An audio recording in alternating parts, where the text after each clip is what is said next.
opinions and views, and often really interesting things happen because you start with a position and then by the end of the debate you find actually, well, I might not have thought about that one. What we need in this country is 2 new political parties. You should maybe think about doing a 2024 calendar.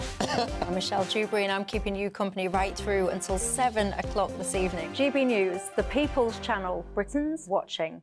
Monday to Thursday, 9 p.m. till 11 p.m. Join me, Dan Wootton. I'll bring you the sharpest takes and hottest debates. Do you not believe in prison? I don't believe in prisons. I'm completely stunned. I guarantee you there'll be no spin, no bias, no censorship. I actually was personally quite offended by it. And no reason to go to bed. So I guess they've always been quite woke. That's Dan Wootton tonight on TV, radio and online. Monday to Thursday from 9 p.m. till 11 p.m. on GB News. The People's Channel, Britain's news channel. In a world of dull and predictable radio and TV shows. Oh, hi. On Mark Dolan tonight, we've got big guests. We drill into the big stories of the day. The show adds up to a brilliant listening and viewing experience. Mark Dolan tonight is the most entertaining current affairs show ever, and that's a fact. That's Mark Dolan tonight, Friday, Saturday and Sunday from 9. Only on GB News, Britain's news channel.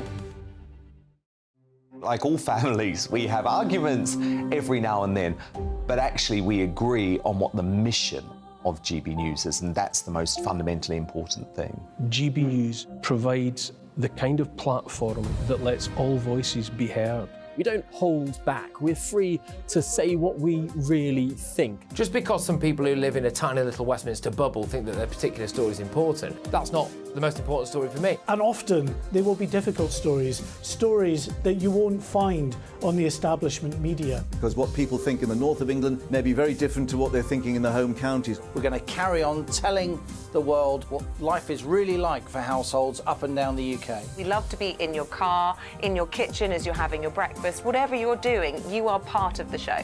If it matters to you, it matters to us. Britain's watching. Britain's watching. Britain's watching. We're proud to be GB News, The People's Channel, Britain's news channel.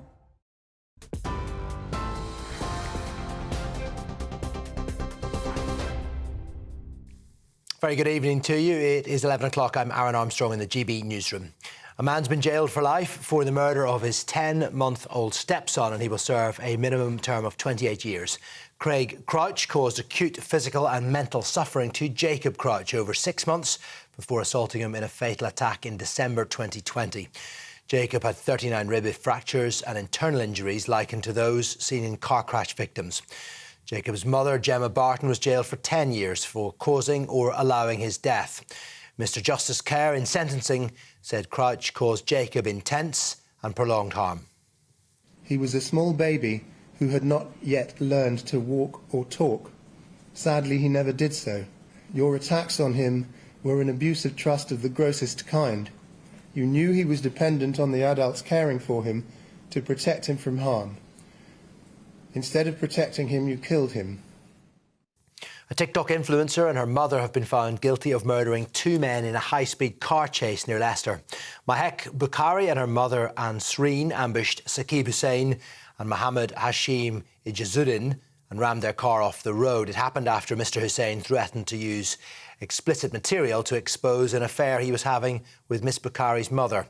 2 further defendants were also found guilty of murder, while 3 others were found guilty of manslaughter.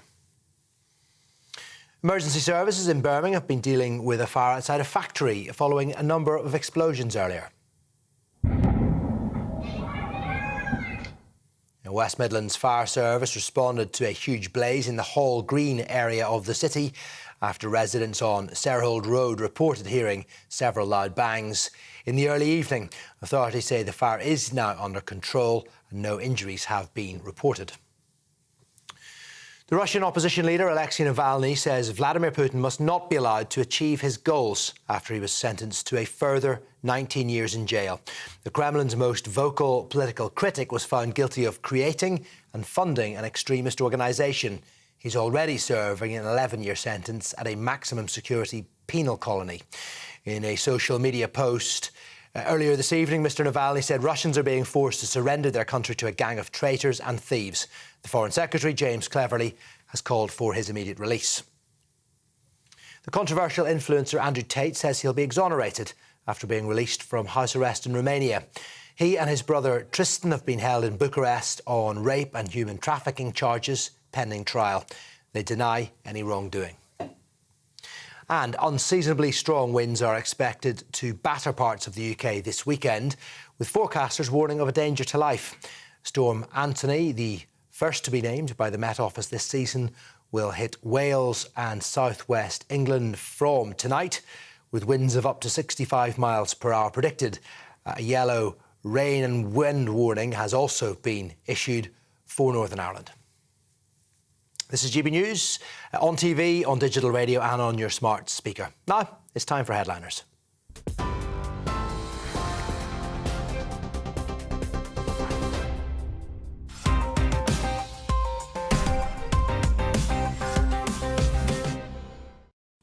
Hello and welcome to Headliners, the world's best paper preview show with 3 comedians going through the next day's papers. I'm one of them, I'm Leo Kearsley. The other 2 are Paul Cox from Portsmouth and Lewis Schaefer, who just flew in from New York. And boy, are his jokes tired. How are you both doing? Great, thanks, Leo. Nice. Have you seen? I've got the Lewis Schaefer starter kit. I bought it on lewisSchaefer.com. Yeah, everyone can get it. It only, what was it, £999.99? Wow. Well, do you know what? I'm selling my ties. I'm going to be selling every single tie that I wear in the show, except not this tie, because this tie is an actual Kenzo tie. Right. And it's worth £120. And not for charity either. This is just because you need the money. OK, well, moving on, we're going to have a look at the front pages of tomorrow's newspapers. The Daily Mail leads with £2,500 to smuggle foreign criminals out of the UK. I'll do it for that price. The Telegraph has children of 7 to get NHS trans treatment. The Guardian leads with playground for private equity fear for childcare. The Times has bad result for UK students. The Mirror leads with skint £6.5 million lotto lag, now a decorator. And finally, the Daily Star has a moose stabbed me in Skeggy. And those were your front pages.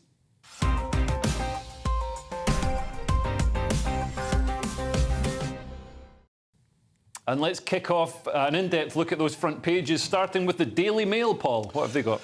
£2,500. £2,500 to smuggle criminals out of the UK. So even cheaper to get out than it is to get in. But they're saying here, the Albanian people smugglers, this is the Mail, by the way, I haven't said that. Albanian people smugglers provide return journeys to help criminals escape from Britain in brazen TikTok adverts.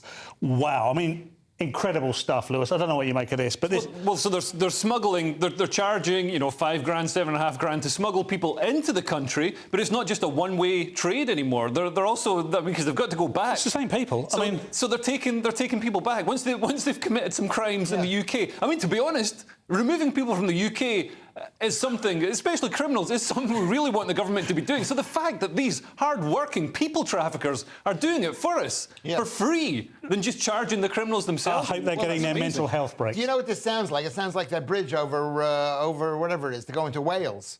It costs a lot of money. It costs a lot of money to get out and nothing to go in, or is it the other way around? Yeah, they only charge you one way. One way. Actually, maybe they can do. Maybe when they go to the country, they could do some special deal for coming in and going out at the same time. But I'm pretty sure there might be somebody out there who'd want to give me $2,500 for me to go back. To America. Yeah, I mean that sounds pretty reasonable. But some of the crimes are very serious. I mean, we're talking murder, sexual assault, things like that. I mean, there's, all this joking around that we're doing, that's what we're paid to do, by the way, sorry. However, one thing I would say is this is incredibly serious. I mean, they're not only smuggling them in, they're saying you can come in, commit crimes, and we'll get you out for a small price. Yeah. It says here, you can escape to the continent that night for $3 grand, which, let's face it, it's good to know. Yeah. That seems like a reasonable price. Well, with half term, I mean, that sounds... it's cheaper than getting a ferry. That's an incredibly good point there, yeah, just $3.5 grand to get out. But what is amazing is quite clearly this stuff works, and quite clearly there are hundreds of thousands of people who know they can enter this country and do what they like and get back out for under 10 grand. Yeah, I mean, Britain is essentially becoming a playground for criminals. It looks that way. Yeah. Well, moving on, what's on the front cover of the Telegraph, Lewis? Nothing but bad news. Gary Lineker is there, which we're going to talk about later. Children of 7 to get NHS trans treatment. service to replace Tavistock will also consider the effects of medical and mental issues. Will it be in the same place as Tavistock? Where is it going to be? Who's going to be doing this thing? This is. You think they're just going to rebrand the Tavistock service and it'll be the same doctors with the same ideology, delivering the same kind of treatment? I mean, at least, I mean, the headline of children as young as 7 is actually a limit. A lower limit has been put in the ages of children that can be transitioned. You know, previously doctors would put children on the pathway to transitioning at even younger age than 7. And it's ridiculous. I mean, when I was 7, I wanted to be a Teenage Mutant Ninja Turtle, and I think there was some merit to me not having a turtle shell irremovably grafted to my back. Well, the interesting thing is I used to have a lot of friends who think this is okay, but they don't believe that children that young are being done to. Do these friends of yours have children? And they have children. And they that, to me, is disturbing. They number one, they don't believe that anything is happening to the kids. They don't believe that. They think, oh, that's ridiculous. It's made up. No one. Or number two, they think the number of children that this is happening to is such a small amount that it's inconsequential. Literally, that they don't know anybody who's doing this. This is a tragedy. Yeah, no, absolutely. I mean, we're seeing now detransitioners. I mean, obviously, for some people, it can be the right pathway, and transitioning, you know, helps them live a more fulfilled life. But I mean, for other children, I mean, when you're a teenager, you can feel confused sexually about your identity or whatever. I mean, it's a pretty standard part of being a teenager, and usually puberty and just growing up and getting older resolves it, and you know, you go on to live a happy life. I'm not sure that jumping in and, you know, applying drugs and hormones and surgically removing breasts and genitalia is necessarily, you know, the wisest choice. So I think, you know, we do need to tread so carefully. It may not be the wisest choice, but you also, I'm going to take back what I said, is that lots of people are happy because this is happening. They buy into the system, and when they're children, they buy into it and they say this was the best for me, and they're happy for it. So not everyone is being made miserable by Well, and this is part of the problem. I mean, the trans activists tend to be people for whom transitioning worked really well, and they're very happy, and, you know, so they see that as the solution to everyone. But I mean, in reality, we need some data to see, you know, if transitioning 7-year-old kids is going to be the best thing for them, or could there be some unforeseen consequences to sterilising and maiming children? Well, I mean, interesting. There's a line in this article that says campaigners welcomed the move towards an evidence-based approach, which gives me an indication that at some point it was not evidence-based. Well, it was all feelings-based. It's currently not, and it's very difficult to do any meaningful objective research around it, because if you have any findings that don't match the trans ideology, then you're condemned as a bigot, and your findings are dismissed, and you're drummed out of your job. So it's very much like climate change in that respect. Moving on, what have the Times got in the front cover, Paul? Bad result for UK students. So I started reading this and I thought it sounded OK, because it said middle-class British pupils lose out. And I thought, I'm on, this is good. But then it says, as top universities give 1 in 4 places to foreign candidates. And, you know, make of that what you will. At the end of the day, the point is these university courses are so costly for the universities to put on that British students and their money don't pay enough to sustain it. So they welcome in as many foreign students as possible. And I think this has gone, I mean, before I went to university, I went to a place in Portsmouth called Highbury College, and they transferred a whole block into foreign student accommodation, and essentially saved the college. Right. Because it was those foreign students, a lot of them from Arab countries, that came across and were able to sustain the cost that it cost, you know, essentially to pay for our education. So they pay a lot more than British kids, and they're coming from overseas, so they don't realise that particular university is atrocious. No, they have no idea. They're just going to, you know, because they go home and they just say, I went to university in the UK, thumbs up. Yeah, could have been Oxford, could have been Dumfries and Galloway College of Technology, we're not sure. Yeah, Lewis, what do you make of this? Well, I make of it, it's the same old story. It's centralisation. Why is the government... It's basically, where is the money coming from? It's not coming from students. It's coming from loans that are made to students that students won't pay back. My kids kids go to school over there. I'm not going to say where he is because shout out to my son. But that, you know, he's actually one student is going to school, and it's I think university is basically a total waste of money for 99% of the people, and it's a big scam. Yeah. And the fact is that the government has been paying for this for so long. I think I guess people are beginning to realize it's not worth it, and the government should stop paying for it. And if it was worth it, then people should pay for it themselves. Yeah, absolutely. And finally, what's on the front cover of the Daily Star, Lewis? Oh, well, this Joe is big. This is big news. And this is unexpected news from I'm a Celeb, Joe Pasquale. A moose stabbed me in Skeggy. And this is in the Daily Star. And I can't even look at Joe Pasquale because another comedian totally destroyed his reputation in my eyes, which just is, I think, really, he might be a great comedian. I know a lot of people love Joe Pasquale. Yeah, I mean, I think if you can get an audience, you know, fair play to you. Although, I mean, I know there have been accusations of joke theft and all that, but he's from a different era. Era. Yeah, he's not like us. When jokes were free floating around and you can take whatever. This is what I've heard. I don't even know if it's true. But I've lived in this country so long, I know what Skeggy means. I've actually holidayed. I spent a holiday. Tell us the story. The story is he was stabbed by a moose. What kind of story is well, this? He fell on a moose's antlers. It wasn't a live moose. Did you even read this story? No, I didn't read the story. I'm so annoyed. I'm going to close the break. We're giving the story 5 minutes. That's it for part 1. Coming up in part 2, you're not going to blame me the for this, government's revenge on Greenpeace, Andrew Tate released, and Eddie Izard running for election. Don't go away. I was poked by a sheep at the... What you get for breakfast is something that, if we do our jobs right, you will wake up to news that you didn't know the night before. It's a conversation. It's not just me and Eamon. We want to get to know you, and we want you to get to know us. From 6, it's Breakfast with Eamon and Isabel. Monday to Thursdays on GB News. Britain's news channel. Westminster is going around in ever-decreasing circles, followed by the media. Britain is broken. How on earth did we get into this mess? But more importantly, how do we get out of it? Join me at 7 p.m, Mondays to Thursdays on Farage, here on GB News. We will have open, rational debate. We've got to work out how Britain moves forward from this. Join us here on GB News, the People's Channel. Britain is watching.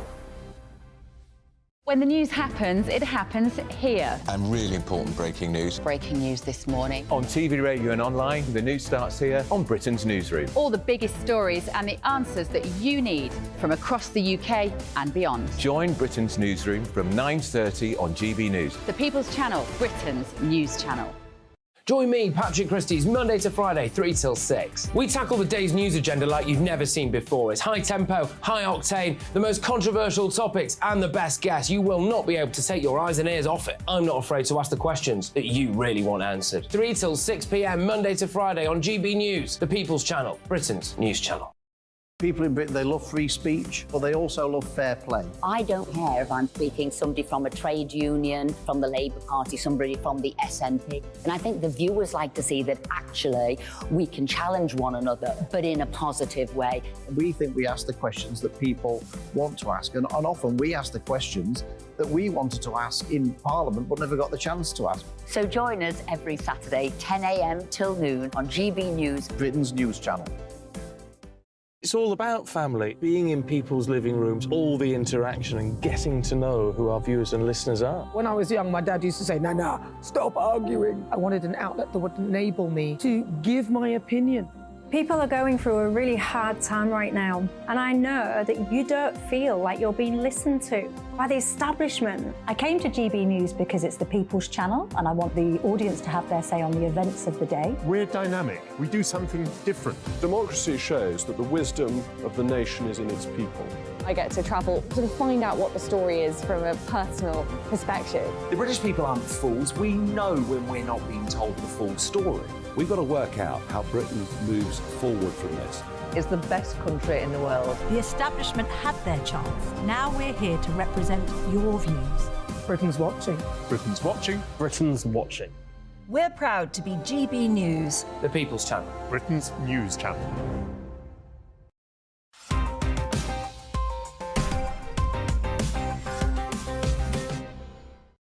Welcome back to Headliners. I'm Leo Kearse. I'm still with Paul Cox. And Lewis has been replaced with a plank of wood with a face drawn on it. No, I'm only joking. Lewis is still here. Anyway, kicking things off in this section, we've got the Telegraph, and the government are taking revenge on Greenpeace for occupying Rishi's house. They're not going to kick a dolphin, are they, Paul? Well, that would be better, I think. But Coffee orders Defra to cease engagement with Greenpeace. Defra, of course, being the Department of Environment, Food and Rural Affairs. Now, this is the Environment Secretary, as she is now, has ceased all engagement by her own department with Greenpeace after activists staged a stunt at Rishi Sunak's house. We're all aware, our viewers, I'm sure, are aware at all. It's hardly surprising that there's been a reaction. I just think I'm always disappointed when our government react to things like this, because I think it shows a lack of wit. I think instead of acting or reacting angrily, they should play them in their own game. You know, we wouldn't. If someone came at us on Twitter, as they do occasionally, you know, you don't get angry at them. You just go back and you know, they need to invade their house. But I think it's fair enough. If Greenpeace want to influence government policy, surely a better way is to talk to the government in these meetings that were set up with Defra. I mean, how much more influence? How much to get your opinions and influence across to the government? You know, the perfect opportunity to lobby the government instead of, you know, sitting on a roof and then alienating half the country. You think that's actually overstepping the boundaries? No, you're totally wrong. At the end of the day, why do people do these things? They do it because it's fun. I myself was locked to a digger. I chained myself to a digger. Right. You can Google that right now. You Google it. Go to Evening News. Digger, Lewis Schaefer. And what did she say? And then I dropped my phone and I asked the guys who were there, can you pick it up and give it to me? English people, they're just too nice. That's the problem. That's why these things don't work. That's why. They let them climb up to the roof. They should be shot. They should be shot. Not these people. Would that be another? I mean, I think in another country, you know, if this is Mohammed bin Salman's mansion, basically any other country. To be fair, if they crawled up on top of Biden's house or Trump's house or Zelensky's house, they would be. You're absolutely right. I took this from a different angle. I think that we should be pranking them as much as they prank us, just because I'm a comedian. Funny about it, but at the end of the day... But Leo, I think Leo is right. You know, I mean, these people, the only way they can enforce change is to win hearts and minds in government. But I guess they're just going to wait a year, and Labour are going to give them whatever they want anyway. That's what's going to happen. Moving on, we've got the Metro now with a reminder that it's not just Biden who likes to jail his political opponents, Lewis. Yes, exactly, and that was my first joke. Okay. I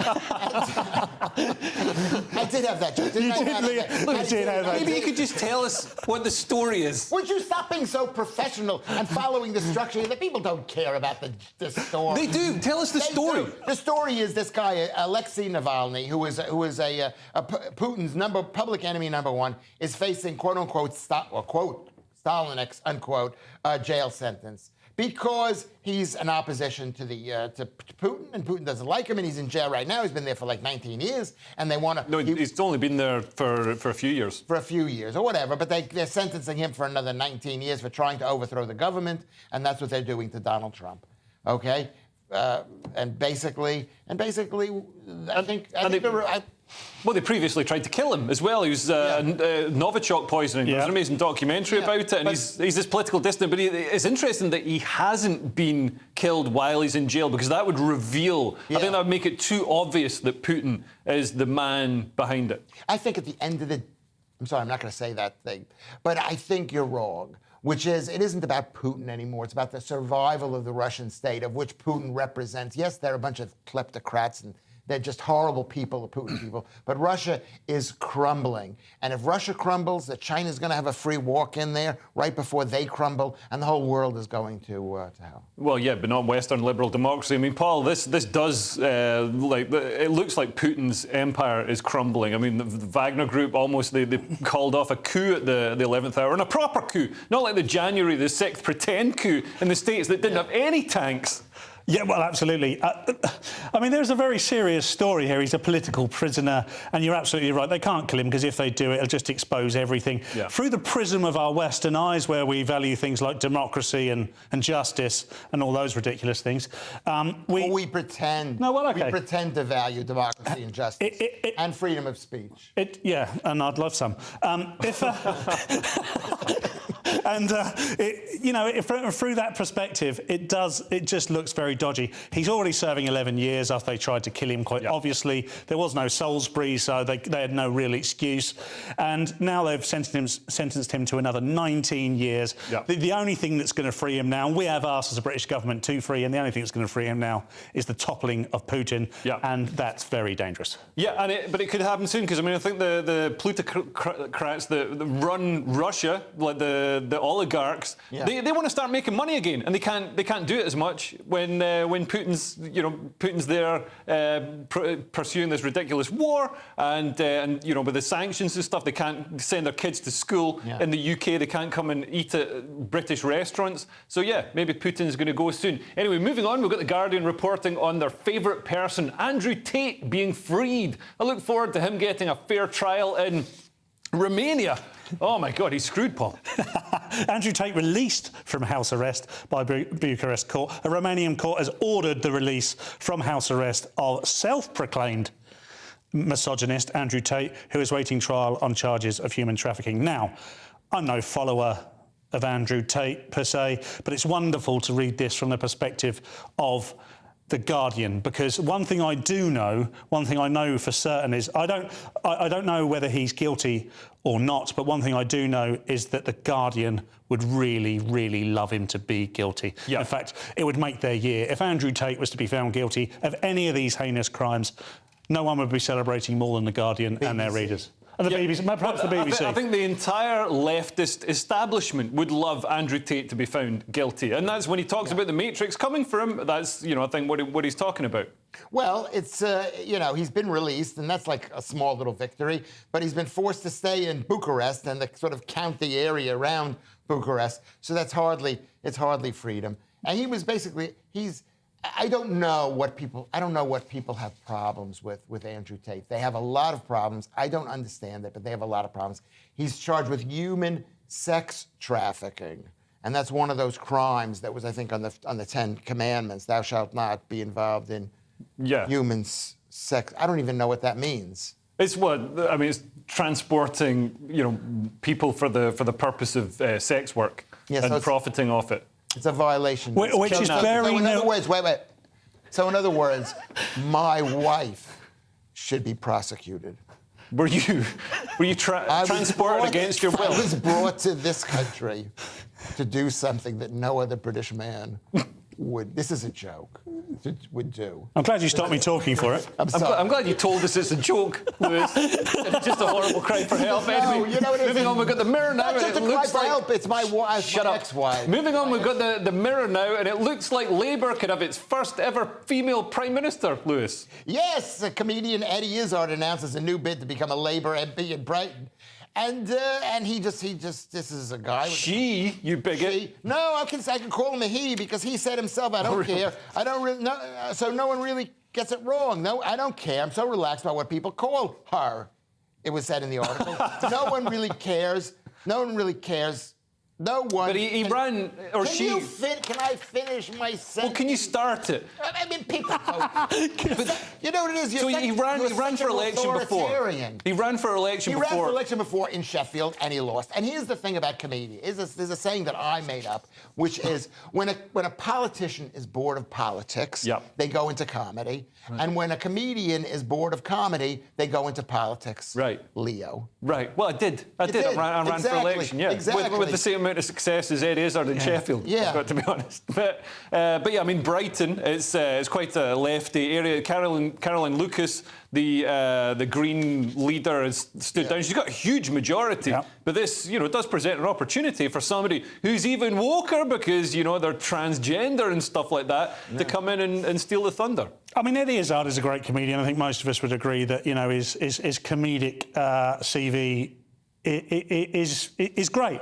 What I don't understand from any of this is what makes him, her, they a good politician. A good politician in Brighton, whether they're woke in Brighton or not. I don't understand, because all I can see from this is he she brings a sort of X Factor type story. The only quote I've seen from him is, "My mum died when I was 6 years old, and I've been a fighter ever since then." I mean, that's what gets you through to the second stages of X Factor. It doesn't. It's what, you know, other than pronouns, what's he going to bring to Brighton? Yeah, exactly. Anyway, moving on, we've got The Guardian now with a reminder for corporations to stop funding the arts because they hate corporations, Paul. That's mad, this. Greta Thunberg accuses Edinburgh Book Festival sponsor of greenwashing. A new phrase on me, but I guessed very quickly what it meant. The climate activist has pulled out of an appearance at the Edinburgh Book Festival, accusing its lead sponsor of greenwashing. And the reason she's done that is because she has claimed that the festival sponsor, which is Baillie Gifford, has billions invested in firms that profit from fossil fuels. Now, quite clearly, we all know this, it's not extraordinary to say, Greta Thunberg is a zealot. She's very much a zealot. No. She's focused on one thing and one thing only. What she's trying to do is she's trying to win hearts and minds. So she's trying to change people's point of view. This is some person or some organisation that's given her a huge platform to go and speak. Whether they invest in this or not, it, for me, is irrespective. It's the Edinburgh Book Festival, and you know, so they've got some sponsors, some corporate sponsorship, because obviously it's expensive running a book festival. You've got to pay for Greta Thunberg's plane ticket, or however, I don't know, maybe she rides a bicycle. I don't know how she gets from Sweden or wherever to the UK. But Lewis, what do you think? I think we don't know whether this is a legitimate excuse. She might have a date for Saturday night. She's 20 years old. She's a single girl. You got to come up with excuses. You know, that maybe having a headache or washing your hair isn't good enough. So she's going to stay in Stockholm. How she gets to Stockholm, how she gets from Stockholm to Edinburgh without using fossil fuels, I don't know. And number one, it's not even fossil fuels. You know that there's more more hydrocarbons on Titan, which is a moon of Saturn, than there is on all of the Earth. Yeah, but but Greta doesn't live there, so it doesn't affect us. But the point is, it didn't come from dinosaurs, I assume. And so to say that fossil fuel comes from dinosaurs at this day and age... It came from dinosaurs. No, I mean, they've literally shown the... So, I mean, it technically is renewable, because if enough, you know, if evolution continues, we get dinosaurs again, they die, then we get more fossil fuels. It is not so you just have to wait a few hundred million years. And also another thing, vegans can't drive cars or trucks because they're using a fuel made from fossils, which are animals, and that's not vegan. Anyway, that's it for part 2. Coming up next, we've got cheese thrown at pop stars, tears at the fringe, and Gary Lineker doing what he does best, virtue signalling. Don't go away. I was making a very important point. You were. That warm feeling inside. From Boxed Boilers. Proud sponsors of weather on GB News.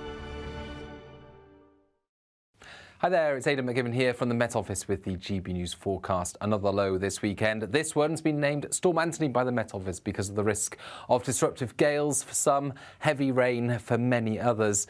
Storm Anthony is arriving through Friday night. It's this area of low pressure that has been named. And it's basically because it's arriving at such a busy time of year for holidaymakers, people who are taking part in outdoor activities, camping, caravanning and so on. Initially, it's the rain that is of concern overnight, especially across parts of Northern Ireland where the ground is saturated. That rain heading into western parts of the UK by the end of the night as well, accompanied by strengthening winds. Dry initially across some eastern and northern parts, aside from the odd shower, but this spell of wet weather clears Northern Ireland, pushes into England and Wales, southern Scotland. Showers continue for much of the rest of Scotland and Northern Ireland by the end of the afternoon. As the skies brighten for Wales and the southwest, that's when the strongest winds kick in, with the risk of widespread gales, not just around coast but inland as well, potential for travel disruption and certainly some dangerous conditions around beaches. But Storm Anthony does move through, and by Sunday, a brighter day is expected. Still some heavy showers around. Lighter winds, however. These showers will be slow-moving where they do occur, but they'll be hit and miss. Sunny spells in between. And then the trend through next week is for the weather to become gradually drier, brighter and warmer. That warm feeling inside. From Boxed Boilers. Proud sponsors of weather on GB News.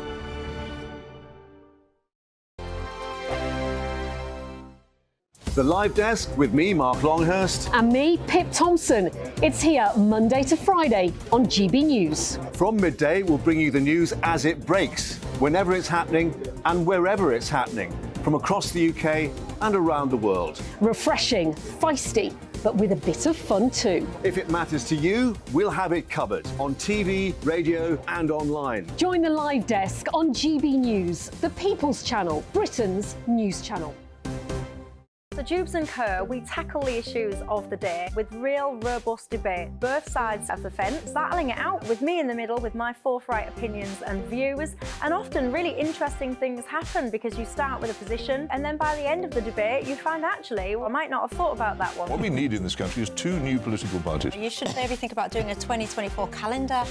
I'm Michelle Dewberry and I'm keeping you company right through until 7 o'clock this evening. GB News, the People's Channel, Britain's watching. Monday to Thursday, 9 p.m. till 11 p.m. Join me, Dan Wootton. I'll bring you the sharpest takes and hottest debates. Do you not believe in prisons? I don't believe in prisons. I'm completely stunned. I guarantee you there'll be no spin, no bias, no censorship. I actually was personally quite offended by it.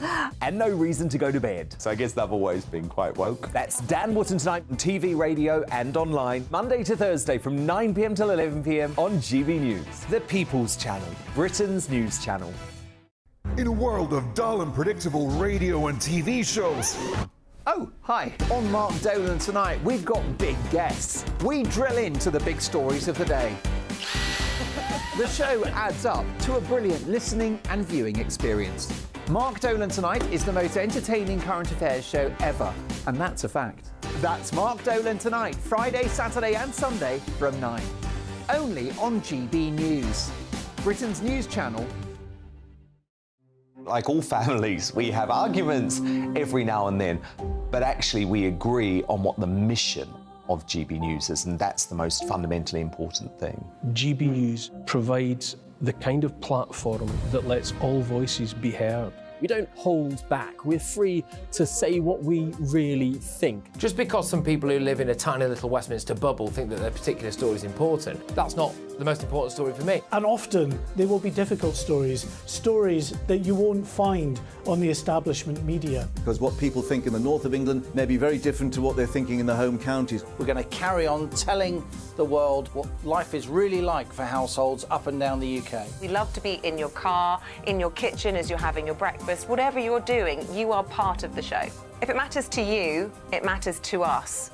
Britain's watching. Britain's watching. Britain's watching. We're proud to be GB News, the People's Channel, Britain's news channel.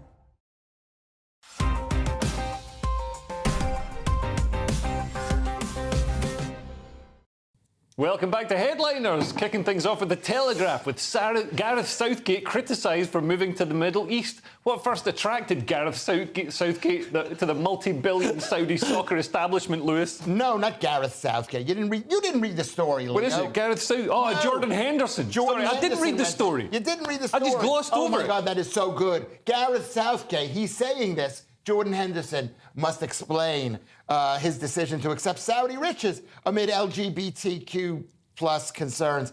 Basically, a former Liverpool captain went to the Saudi Arabian club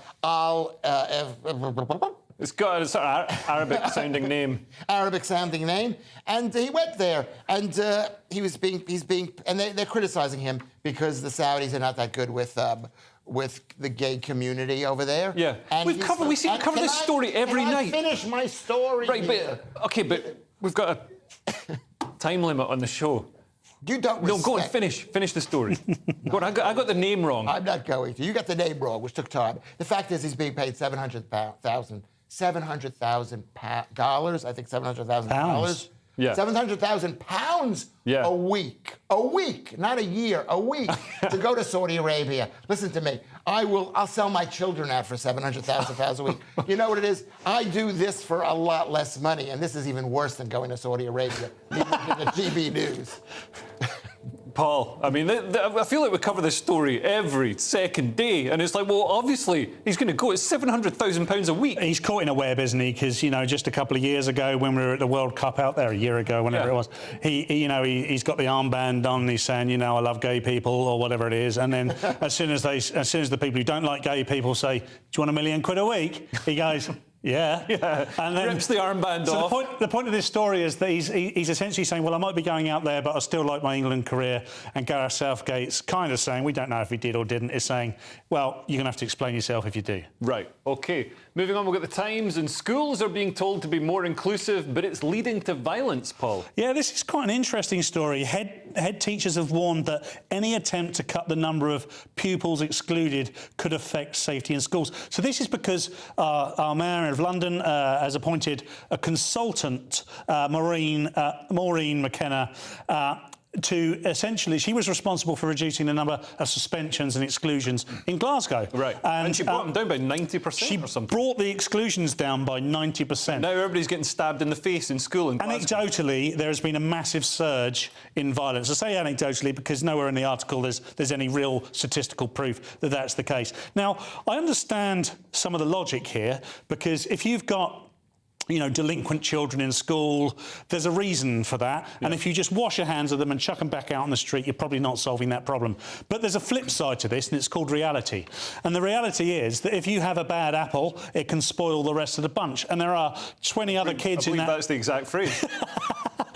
There could be 20 other kids in that classroom that are being entirely disrupted by this. So head teachers are actually taking their woke hat off for a moment and saying, if you do this, it's going to cost us more than if you don't. Yeah.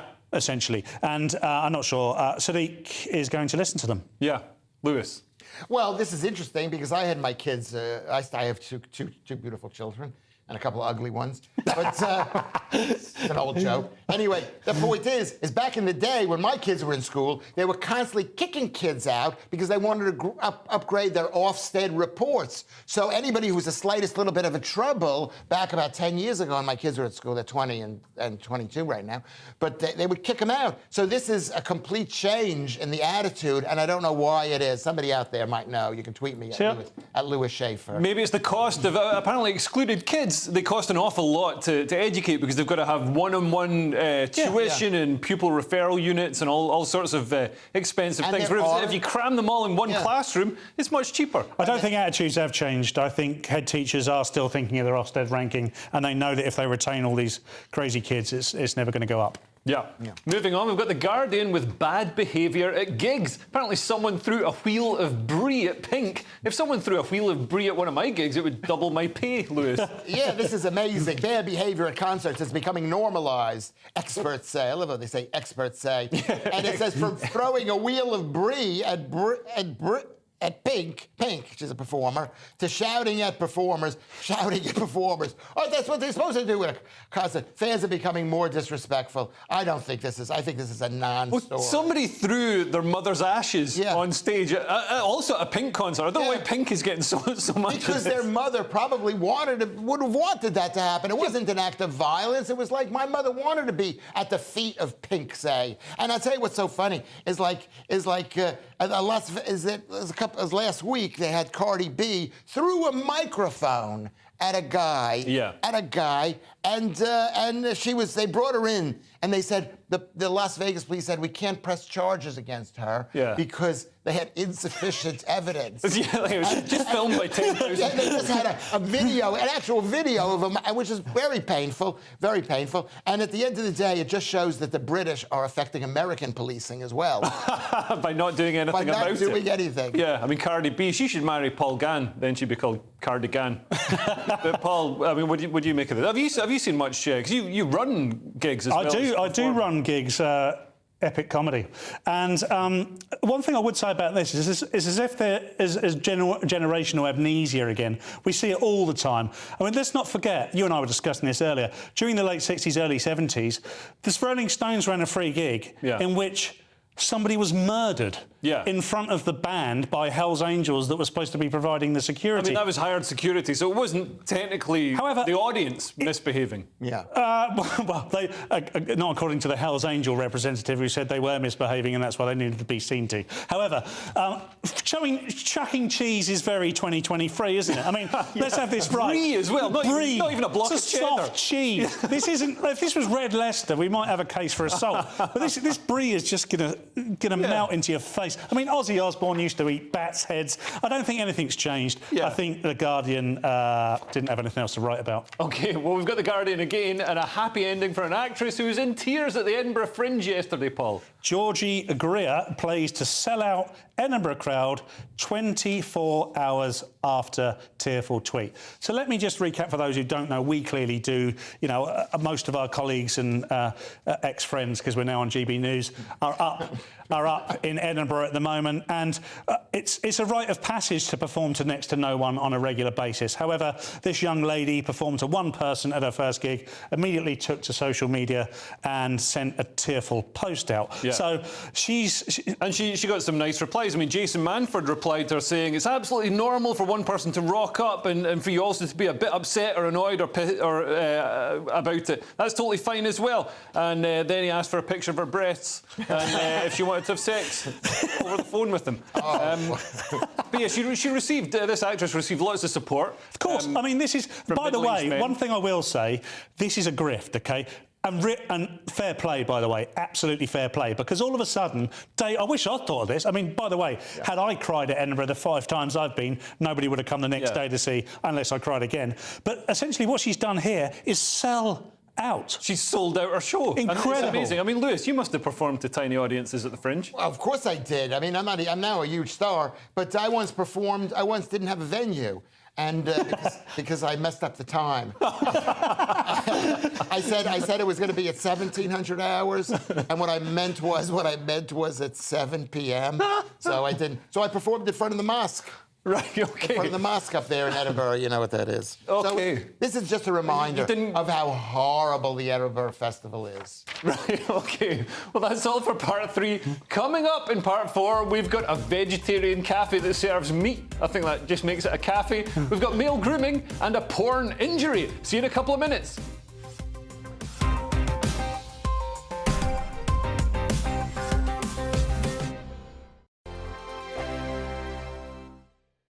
Monday to Thursday nights on GB News. At 6, it's Dubes & Co. 7 o'clock, Farage. At 8, join Jacob Rees-Mogg. And at 9, Dan Wootton Tonight, followed by headliners on TV, radio and online. This is GB News. Now then, Lee Henderson here. Join me on GB News on my show, The Real World, every Friday at 7 p.m. I'm not eating bloody cat. Are you delicious. mental? Open your mouth. OK, here comes a train. Reminds me of the scene in Singing in the Rain. Adam, is that a good one? Whoa! Join me at 7 on GB News, Britain's news channel. Join me, Camilla Tominey, on Sunday mornings from 9:30, taking the politicians to task and breaking out of SW1 to see how their decisions are affecting you across the UK. Bursting the Westminster bubble every Sunday morning, only on GB News, the People's Channel. Britain's watching. Join us every night on GB News at 11 p.m. for Headliners, which is 3 top comedians going through the next day's news stories, which is exactly what you need, because when the establishment has gone crazy, you need some craziness to make sense of it. So join us 11 p.m. every night on GB News, the People's Channel, Britain's news channel. I'm Andrew Doyle. Join me at 7 o'clock every Sunday night for Free Speech Nation, the show where I tackle the week's biggest stories in politics and current affairs with the help of my 2 comedian panellists and a variety of special guests. Free Speech Nation, Sunday nights from 7 on GB News, the People's Channel, Britain's news channel. Every Sunday from 11, join Michael Portillo. There'll be topical discussion, looking at the week before and the week to come. So kick back and relax at 11 a.m. on Sundays on GB News with me, Michael Portillo. GB News, the People's Channel, Britain's news channel. I joined GB News because I was sick and tired of not hearing my views being represented, not just mine, but so many people that I knew and spoke to. I just couldn't get my voice out there. I couldn't say anything. I couldn't do anything. Whatever the narrative was, I kind of had to follow it. GB News is there to provide a voice for those who have been ignored by the establishment media. We think different things. We've got a different style. GB News is here to be optimistic and positive about the future. It's real kind of dynamic and flowing, with the audience very much at the heart of it, like a big family. Here at GB News, we talk about the things that matter to you. Hearing the voices from right across our towns and cities, especially our towns. All sides of the argument represented with a heavy dose of opinion. We're on a mission here to make a difference. And the GB News family really is here for you, and whatever time of day you can watch or listen. Britain's watching. Britain's watching. We're proud to be GB News. The People's Channel. Britain's news channel.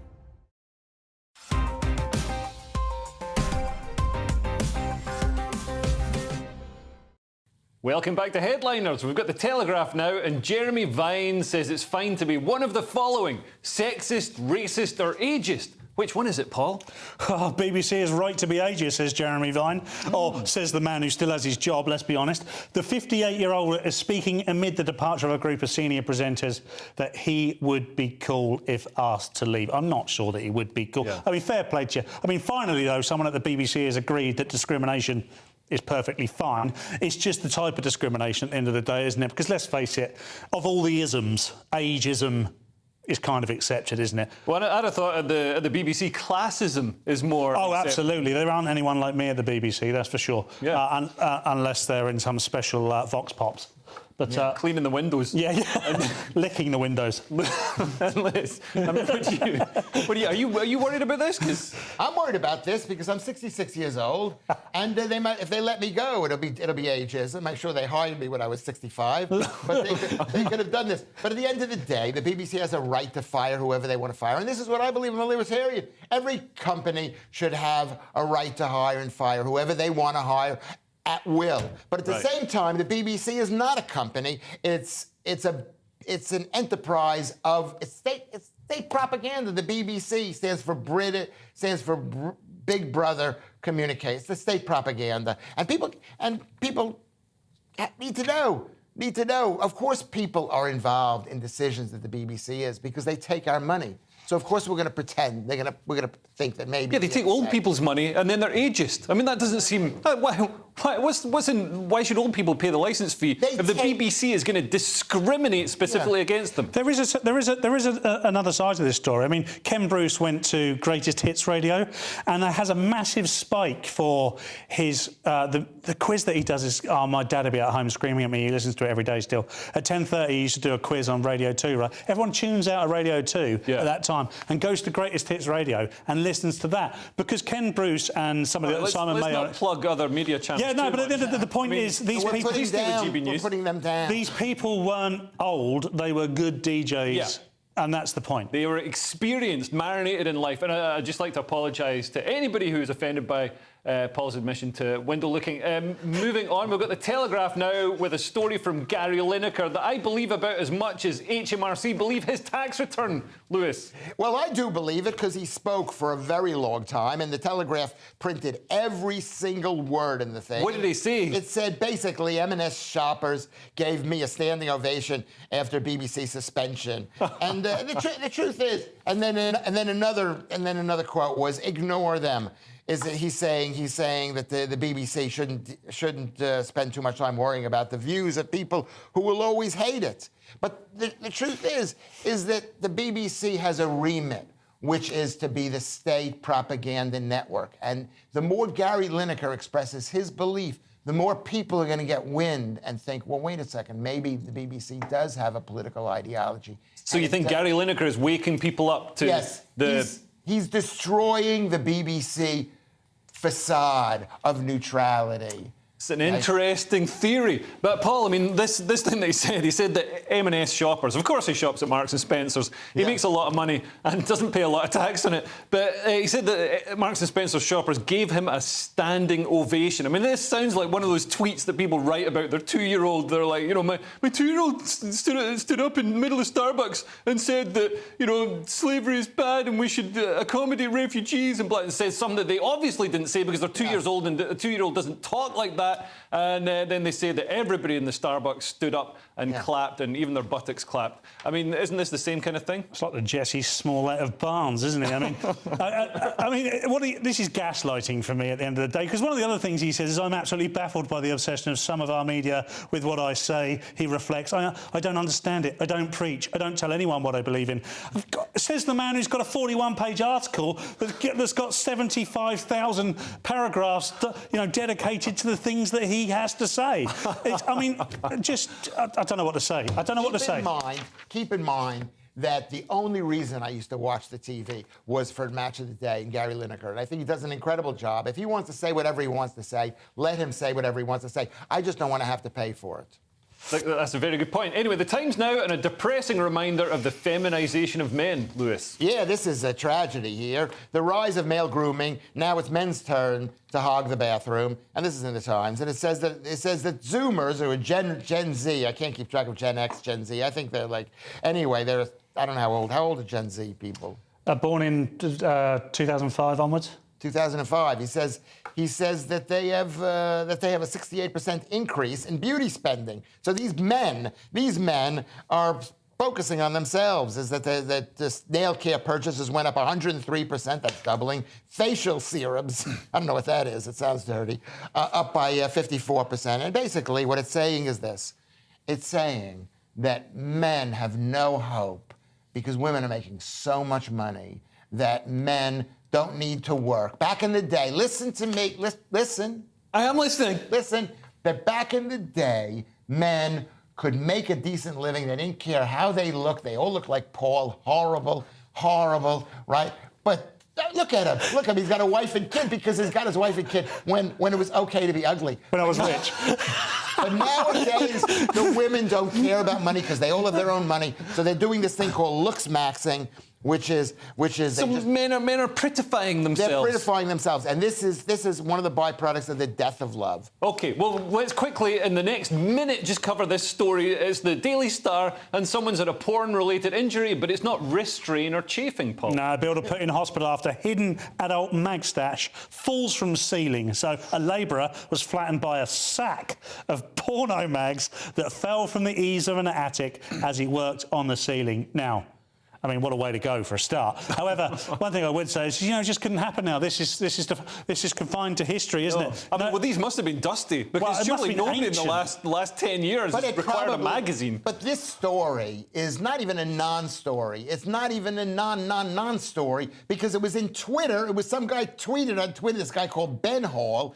It probably didn't exist. I believe it happened. I believe. Have faith in the British people, Lewis. Because British people wouldn't tweet something that didn't happen just to get some attention on Twitter. That's ridiculous. Who do you think it is? Gary Lineker? Anyway, the show is nearly over, so let's take another quick look at Saturday's front pages. The Daily Mail leads with £2,500 to smuggle foreign criminals out of the UK. The Telegraph has children of 7 to get NHS trans treatment. The Guardian leads with playground for private equity, fear for childcare. The Times has bad result for UK students. The Mirror has skint £6.5 million lotto lag, now a decorator. And finally, the Daily Star has a moose stabbed me in Skeggy. And those were your front pages. And that's all we have time for. Thank you to my guests Paul and Lewis. We're back tomorrow at 11 p.m. with Andrew Doyle, Nick Dixon and Lewis Schaefer again. And if you're watching at 5 a.m, stay tuned for breakfast. Bye. We need to...